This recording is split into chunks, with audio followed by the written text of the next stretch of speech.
Hello friends, मैं आपका दोस्त डॉक्टर सुनील कुमार और आप देख रहे हैं डॉक्टर कुमार एजुकेशन क्लिनिक।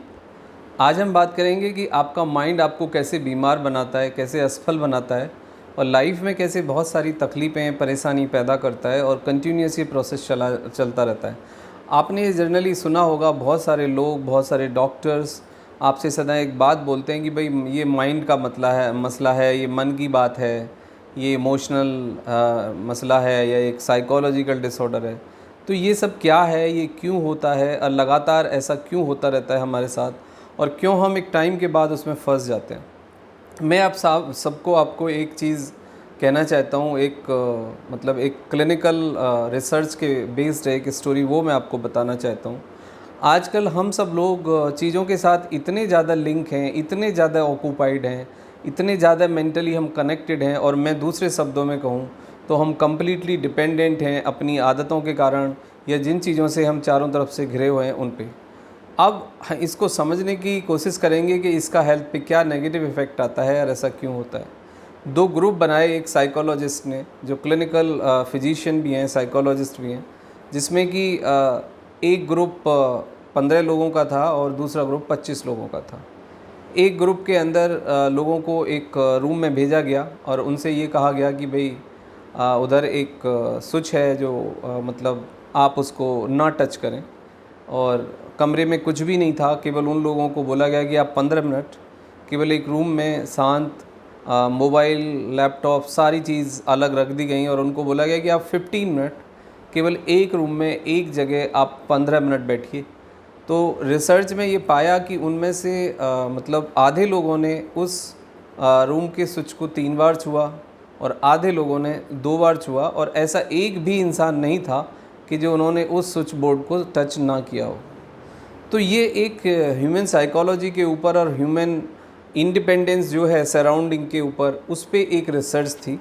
एक दूसरा ग्रुप था जो कि बहुत ज़्यादा फ़ोन से या लैपटॉप से या चीज़ों के साथ कनेक्टेड नहीं था, डिपेंडेंट नहीं था चीज़ों पे।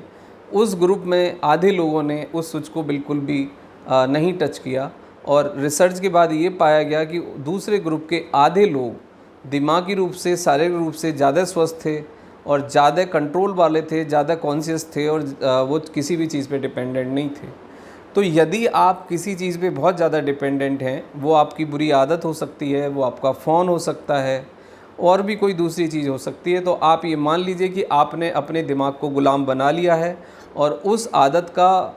उन सारी चीज़ों का आपका ब्रेन गुलाम हो गया है और आपका ब्रेन उस पर डिपेंडेंट हो गया है। यदि ये सब आपके साथ हो रहा है तो फिर आपका ब्रेन, आपका दिमाग ही आपका दुश्मन है। वो आपको बीमार बनाएगा, वो आपको असफल बनाएगा, वो आपको लेज़ी बनाएगा, वो आपको डिसिप्लिन नहीं होने देगा, वो आपकी एनर्जी को चैनलाइज नहीं होने देगा और आप फोकस भी नहीं कर पाएंगे, और कंटिन्यूसली आप एक नेगेटिव थॉट और एक असफलता के विचार से आप घिरे रहेंगे, और कंटिन्यूसली एक फियर, एक असफलता का विचार, एक नेगेटिविटी जब तक आपके अंदर रहेगी, ना आप मानसिक रूप से स्वस्थ हो सकते हैं, ना ही शारीरिक रूप से स्वस्थ हो सकते हैं, और ना ही आप किसी भी काम में सक्सेस को हासिल कर सकते हैं।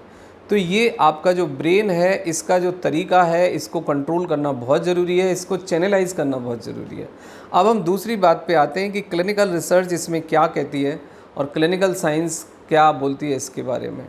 यदि आप बहुत ज़्यादा किसी एक चीज़ पे डिपेंडेंट हैं, लाइक स्मोक है या फिर अल्कोहल है या फिर बहुत ज़्यादा चाय कॉफ़ी है या कुछ दूसरी आदत हैं, या फ़ोन है या लैपटॉप है या सोशल मीडिया है या इवन पॉर्न है, तो आप ये मान लीजिए कि आप दिमागी रूप से सिक हैं, आप बीमार हैं। आपको इन सब चीज़ों से दूर जाने की ज़रूरत है, आपको डिटैच होने की ज़रूरत है, आपको नेगेटिव एंगेजमेंट में आप घिरे हुए हैं। नेगेटिव एंगेजमेंट का मतलब ये होता है कि जब आप फ्रस्ट्रेट होते हैं, जब आप नेगेटिव सोचते हैं, तो आइदर आप चाय पिएंगे या कॉफ़ी पिएंगे, बियर पिएंगे, स्मोक करेंगे, अल्कोहल लेंगे, या फिर एक्सेसिव फूड लेंगे आप, या फिर आप एक लेज़ी एटीट्यूड में पड़े रहेंगे, या फिर आप वायलेंस करेंगे, या आप अपनी नेगेटिविटी के साथ चर्निंग करते रहेंगे। तो इस तरह के नेगेटिव एंगेजमेंट से आपको बाहर निकलना होगा, और सबसे पहले एक काम जो आपको करना है कि आप अबाउट योर सेल्फ, जो आपका नेगेटिव इन्वॉल्वमेंट है, जो नेगेटिव एंगेजमेंट है, उसको सबसे पहले रिकॉग्नाइज़ करिए और उस पे आप काम करना शुरू करिए। उसको बदलने का, थॉट को बदलने का एक सिंपल मेथड है, आप पॉजिटिव एंगेजमेंट की तरफ बढ़ें, आप पॉजिटिवली इन्वॉल्व हों अपने साथ, आप एक्सरसाइज करें, आप म्यूजिक सुने, आप आर्ट करें, आप ड्राफ्टिंग करें, आप नई किताब पढ़ें, डिफरेंट कोर्सेज़ की किताब पढ़ें, डिफरेंट राइटर की किताब पढ़ें,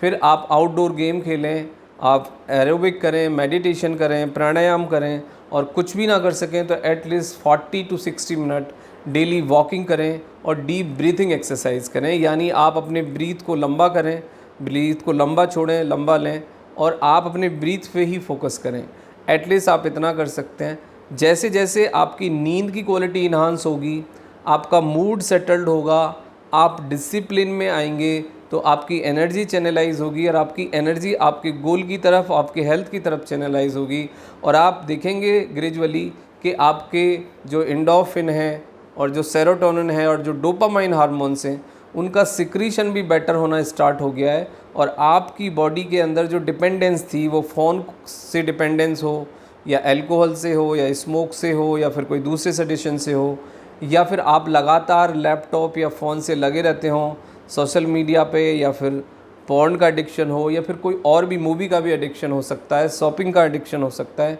घूमने का एडिक्शन हो सकता है, तो ग्रेजुअली आप उस एडिक्शन से बाहर निकलेंगे और डिसिप्लिन होंगे, बेटर होंगे, क्योंकि एक पॉजिटिव थॉट और एक सक्सेसफुल थॉट ही आपको सक्सेसफुल बनाता है। यदि आप ड्रीम में फियर है, आपको ड्रीम में नेगेटिविटी है, इमेजिनेशन में नेगेटिविटी है, तो आपकी रियल लाइफ में भी नेगेटिविटी होगी। तो सबसे पहले आप उसको इमेजिनेट करें, आप उसको रियलाइज़ करें, और फिर उसको डे टू डे लाइफ में पॉजिटिव एंगेजमेंट के साथ, एक डिसिप्लिन के साथ, एक एनर्जी के साथ, पॉजिटिविटी के साथ आगे बढ़ें, तो आप ग्रेजुअली देखेंगे कि आपको थिंकिंग के लेवल पे, मेटाबॉलिक लेवल पे, शारीरिक मानसिक लेवल पे, और पर्सनल फीलिंग के लेवल पे भी आप काफ़ी सेटल्ड हैं, काफ़ी सॉर्टेड हैं, और काफ़ी आप बेटर महसूस कर रहे हैं, और काफ़ी हैप्पी आप दिखेंगे। Thank you very much and take care yourself.